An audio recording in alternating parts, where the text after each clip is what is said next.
आमतौर पे हम और आप सभी लोग कोल्ड ड्रिंक पीते हैं और कोल्ड ड्रिंक कई बार कांच की बोतलों में या ग्लासेस में, लेकिन कई बार हम इस तरह की कैन में भी कोल्ड ड्रिंक, दूध आदि चीज़ों का सेवन करते हैं। कुछ लोगों का ये कहना है, रिसर्च का ये कहना है कि जो कोल्ड ड्रिंक हम पीते हैं वो भी कैन में वो इस तरीके की नज़र आती है और ये जो इसका ऊपरी पोर्शन है इस पे कई तरह के बैक्टीरियाज होते हैं जो कि हमें और आपको नुकसान पहुंचा सकते हैं।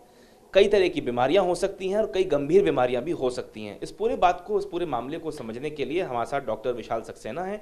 हम उनसे समझेंगे कि आखिर वो कौन सी ऐसी बीमारियां हैं जो पैदा हो सकती हैं आपके शरीर में अगर आप इस तरह की कैन से उस धातु उस कोल्ड ड्रिंक का, उस दूध का सेवन करें। डॉक्टर साहब, मैं ये समझना चाहता हूँ कि जो रिसर्च कह रही है वो यूँ कह रही है, क्योंकि ये मामले पहले भी सामने आए हैं, कि कैन से सीधा नहीं पीना चाहिए। मैं टोटली अग्री करता हूँ कि कैन से सीधा नहीं पीना चाहिए और इसके कई रीज़न हैं।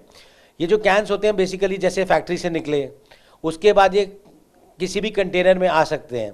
उसके बाद जब ये होटल्स या रेस्टोरेंट्स या शॉप्स पे पहुँचते हैं, उसके बाद इनकी सफाई नहीं होती है और सफाई ना होने की वजह से, या सपोज आपको चिल्ड भी पीना है अगर, तो इनको बर्फ़ में डाल दिया जाता है। इवन अगर आप 5 स्टार्स में भी जाए तो इनको बर्फ़ में डाल के रखा जाता है तो चिल आउट। और जब उसके बाद ये आपके हाथ में आते हैं तो ये थोड़े गीले हो सकते हैं और ठंडे हो सकते हैं। तो ये जब आप इसको, अगर आगे ठंडा है और इसके ऊपर अगर पानी की कोई परत जमा है और आप इसको ऐसे पीते हैं तो आप क्या कर रहे हैं, you are directly touching the surface of the can. तो जब आप सरफेस ऑफ द कैन को टच कर रहे हैं तो जो भी इस पर कीटाणु होंगे, बैक्टीरिया या वायरसेस जो भी होंगे, वो आप सीधा मुंह में लेके जाएंगे। तो आमतौर पे इस तरह में जो बीमारियां बेसिकली आती हैं उसमें 2 मेन बीमारी जो मेरे दिमाग में आ रही है, उसमें एक तो टाइफाइड, जिसका कहते हैं फीकोरल कंटामिनेशन, मतलब किसी के भी स्टूल्स या लैट्रिन की वजह से उसको कंटामिनेशन होने के बाद में आपके मुंह में वो टाइफाइड का कीटाणु पहुंच सकता है। और दूसरी एक बीमारी है जिसे हम लेप्टोस्पायरा कहते हैं। ये नॉर्मली साउथ इंडिया में पहले बहुत ज़्यादा देखी जाती थी। एज अ किडनी स्पेशलिस्ट हमने बहुत ऐसे केसेस देखे हैं। तो ये नॉर्मली रैट यूरिन या रैट फीसिस से होती है। अब हमें ये नहीं पता होता कि एग्जैक्टली ये कैंस कहाँ से, मतलब इनकी चेन कहाँ ब्रेक होती है, because it's very difficult to assess. Factory में हो सकता है क्लीनली से बने हो, लेकिन उसके बाद ट्रांसपोर्टेशन के बाद हैंडलिंग के बाद स्टोरेज में, और स्टोरेज के बाद एंड कंज्यूमर तक वो कैसे पहुँचते हैं। बिकॉज जब तक वो आपके होठों तक पहुँचता है वो कैन का जो कवर है, तब तक you don't know how many people have touched it and how many things have been handled by it. तो जब इस तरह के पेशेंट आते हैं तो कई बार हमारे पास ऐसे अनएक्सप्लेन्ड पेशेंट आते हैं जिनको जॉन्डिस होता है, किडनी फेलियर होता है, और स्पेशली जॉन्डिस और किडनी फेलियर का अगर कॉम्बिनेशन हो और साथ में अगर आंखों में सबकंजंक्टिवल हेमरेज जिसे कहते हैं, इससे हम व्हील फिलिक्स रिएक्शन भी कहते हैं। ये बहुत कॉमन बीमारी है लेप्टोस्पायरा की, जिसे कई बार जनरल फिजिशियंस और हम लोग मिस कर जाते हैं। लेकिन जब भी किडनी और लिवर का कॉम्बिनेशन आप देखते हैं तो लेप्टोस्पायरोसिस को दिमाग में रखना चाहिए। तो मेरी तो हमेशा से, मैं I have always been saying कि we should do away with cans. Glass products को ज़्यादा यूज़ करना चाहिए और कोशिश ये करनी चाहिए कि आप आजकल तो अब तो पेपर स्ट्रॉज आते हैं विच आर बायो फ्रेंडली, तो आप स्ट्रॉ डाल के पीजिए या इसको ग्लास में डाल लीजिए।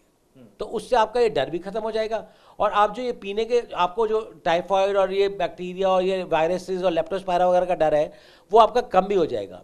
तो कैन से डायरेक्टली पीना तो मेरे को लगता है बहुत ही अनहाइजीनिक है, तो इसको अवॉइड करना चाहिए। अब ये कह रहे हैं कि ये जो ऊपरी सरफेस होता है यहाँ पे वो बैक्टीरियाज होते हैं। बिल्कुल, ये अगर वैसे भी खुला रह जाएगा, अगर मैं इसको सपोज 2 दिन के लिए कमरा बंद करके और इसे ऐसे छोड़ जाऊंगा तो इसमें धूल मिट्टी गिरेगी कि नहीं गिरेगी? तो जैसे धूल मिट्टी गिरेगी ऐसे ही उसमें कीटाणु भी गिरेंगे। नहीं, लेकिन कुछ लोगों का ये कहना है कि वो वायरस जो होता है वो इस सरफेस पे जिंदा ही नहीं रहता क्योंकि ये सूखा हुआ कैन होता है।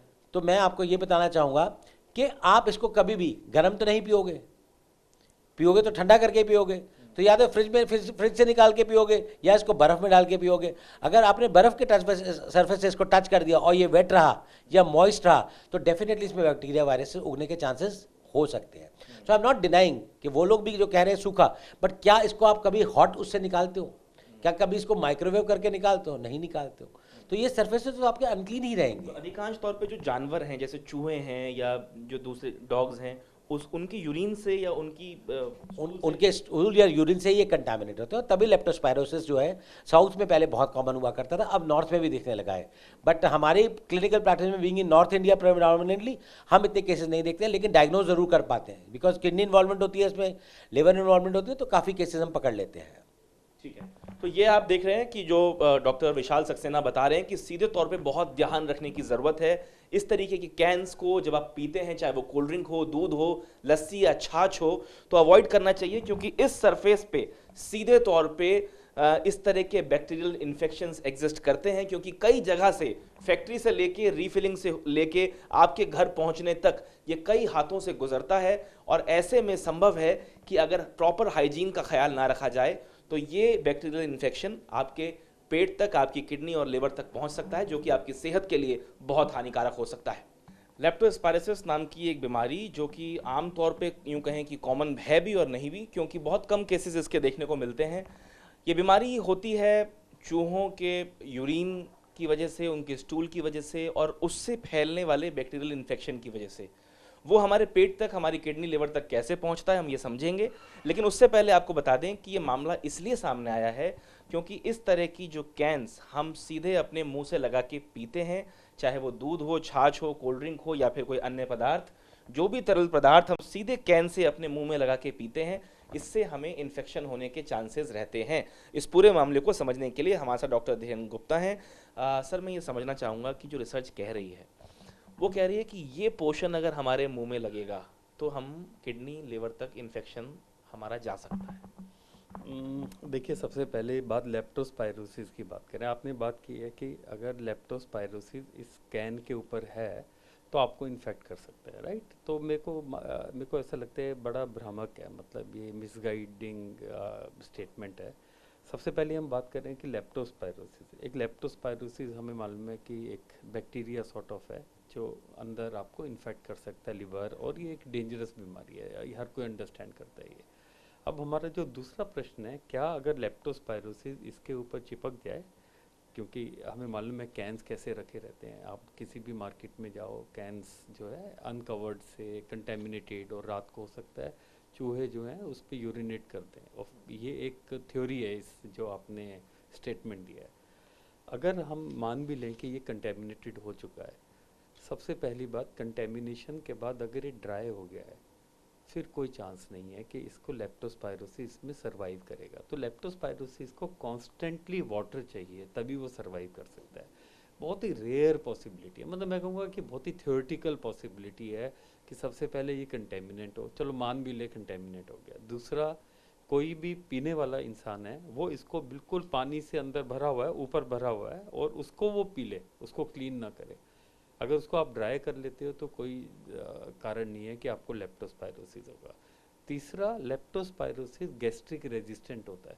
अगर आप थोड़ा सा ले भी लेते हैं तो जो आपके जूसेस है उससे रेजिस्टेंट होता है। मेन होता है जब आपका लेप्टोस्पायरोसिस सपोज सीवेज वाटर में है, आप सीवेज वाटर या कंटेमिनेटेड वाटर में जाते हैं और आपके अंदर जो स्किन के अंदर ब्रीच है, कहीं कहीं पे अल्सर्स हैं, कुछ हैं, तो वहाँ से डायरेक्ट कंटेमिनेशन होने के ज़्यादा चांसेस होते हैं, रेदर देन ओरल रूट के थ्रू, वो भी कैन के ऊपर चिपका हुआ। लेकिन कुछ लोगों का, कुछ डॉक्टर्स का भी ये तर्क है कि जैसे अभी ये ड्राई है, लेकिन मान लीजिए कि इसको हम पियेंगे तो फ्रिज में रख के पियेंगे या बर्फ़ में रख के पियेंगे, होटल्स में भी इसको ठंडा किया जाता है, तो वो दोबारा से इरप्ट होने के चांसेस हो जाते हैं। देखिए, मैंने कहा ना बहुत थ्योरेटिकल, अगर आप थ्योरेटिकल बात करें तो मतलब रेयर ऑफ रेयरिटी वाली बात है। अगर हम प्रैक्टिकल बात करें तो चांसेस कम है। और अगर आप एक्सट्रीम ऑफ कोल्ड की बात करें, एक्सट्रीम ऑफ कोल्ड की बात करें, तब भी ये बैक्टीरिया सर्वाइव नहीं कर सकता। अगर हम मान लें कि भाई फ्रिज में रखा हुआ था, तो फ्रिज में थोड़ा सा ये क्या ह्यूमिडिफाई हो गया था उससे, तो वैसे भी वो सर्वाइव नहीं करेगा। अगर आप देखो नॉर्थ इंडिया में लेप्टोस्पायरोसिस ना के बराबर है। मैक्सिमम लेप्टोस्पायरोसिस कहाँ है? मुंबई है, साउथ में है। उसका कारण कहीं ना कहीं टेम्परेचर का इफेक्ट है। शायद जिस लेवल की टेम्परेचर हमें चाहिए उसको ग्रो के लिए, वो शायद हमारे पास उपलब्ध नहीं है। अदरवाइज सीवेज तो यहाँ भी है। सो कहीं ना कहीं मैं मानता हूँ कि ये बहुत ही थियोरेटिकल पॉसिबिलिटी है। 2005 में एक बार किसी ने क्वेश्चन पूछा था ये, तो उसमें भी यही कहा था कि it is too rare to have contamination over the can and that is getting into the, but इससे एक चीज़ सीखनी चाहिए, ना भी लेप्टोस्पायरोसिस, कुछ और तो हो ही सकता है।